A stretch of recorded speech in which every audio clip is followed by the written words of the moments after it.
আপনি দেখবেন আজকে অনেকগুলো ঘটনা আপনি শুনলেন, কোথায় কোথায় দিল্লিতে ঘটছে, ঢাকাতে ঘটছে, পত্রিকা অফিসে ঘটছে, এবং আগামীকাল আমরা সংবাদপত্র মালিক সমিতি এবং এডিটর কাউন্সিল একটা মিটিং ডেকেছি হোটেল সোনারগাঁতে।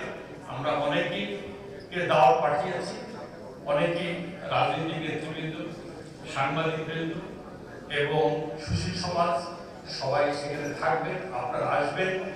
ওখানে আমরা একটা সকলে পেয়ে একত্রিত হতে চাই যে আমরা একটা সুষ্ঠু নির্বাচন, গ্রহণযোগ্য নির্বাচন, আর যাতে আমরা মত প্রকাশের স্বাধীনতা পাই। আর যদি নির্বাচনটা যদি আমাদের দেশীয় এবং আন্তর্জাতিকভাবে গ্রহণযোগ্যতা না পায়, তাহলে সামনে আমাদের মহাবিপদ। অনেক বিদেশিরা, যারা আমরা বিদেশের সাথে ব্যবসা করি, তারা কিন্তু উদ্গ্রীবভাবে তাকিয়ে আছে আমাদের নির্বাচনের দিকে। নির্বাচনটা কতখানি সুষ্ঠুভাবে গ্রহণযোগ্যতা হয়, এবং এটার ব্যাপারে কিন্তু আমি মনে করি সবচেয়ে দায়িত্ব হচ্ছে এখানে সাংবাদিকবৃন্দ এবং বিএনপি। বিএনপি সবচেয়ে বড় দল।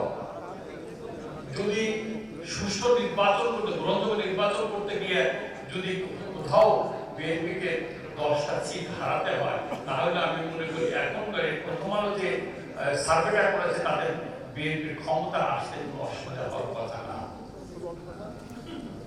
তাহলে আমার মনে হয় আমাদেরকে যদি উন্মুক্ত করে দেয় যে ঠিক আছে, আপনারা গঠনমূলক সমালোচনা করেন, পাশাপাশি আপনারা যদি নির্বাচিত হন, ক্ষমতার দায়িত্ব গ্রহণ করেন, তাহলে এভরি 6 মান্থস আপনারা যদি আমাদেরকে এইভাবে আবার আহ্বান করেন, তাহলে কিন্তু আমরা গঠনমূলক আপনাদের ভুলগুলো ধরিয়ে দিতে পারব, এবং আপনারা আমাদের মধ্যে যদি কোনো ত্রুটি থাকে আপনারা ধরিয়ে দেবেন, এবং আপনাদের মন্ত্রণালয় যদি সরকার আপনারা গঠন করেন, আপনারা একটা জবাবদিহিতার জায়গা রাখবেন।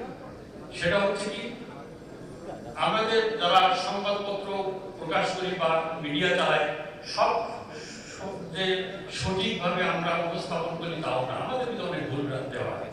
যেরকম মাহবুব ভাই বলে আমরা অ্যাপোলজি করি, আমরা আমাদের ভুলগুলি আপনারা বলেন যে এগুলো সঠিক না, কিন্তু আমরা যে সত্যগুলো তুলে ধরি, আপনারা বলেন আপনারা যে দুর্নীতি সম্বন্ধে তুলে ধরেছেন, এই অন্যায় অবিচার করেছেন, আমরা তার বিরুদ্ধে ব্যবস্থা নিয়েছি। তাহলে আপনাদের যে প্রতীক্ষা, যে আকাঙ্ক্ষা, দায়িত্ব গ্রহণ, নতুন বাংলাদেশ গড়ার, সে করা সফল হবে, এবং আমাদের সাপোর্ট অব্যাহত থাকবে। নতুন রিন গভীর থেকে পরিষ্কার করে কাপড়কে রাখে নতুনের মতো উজ্জ্বল। নতুন রিন অ্যাডভান্স পাউডার।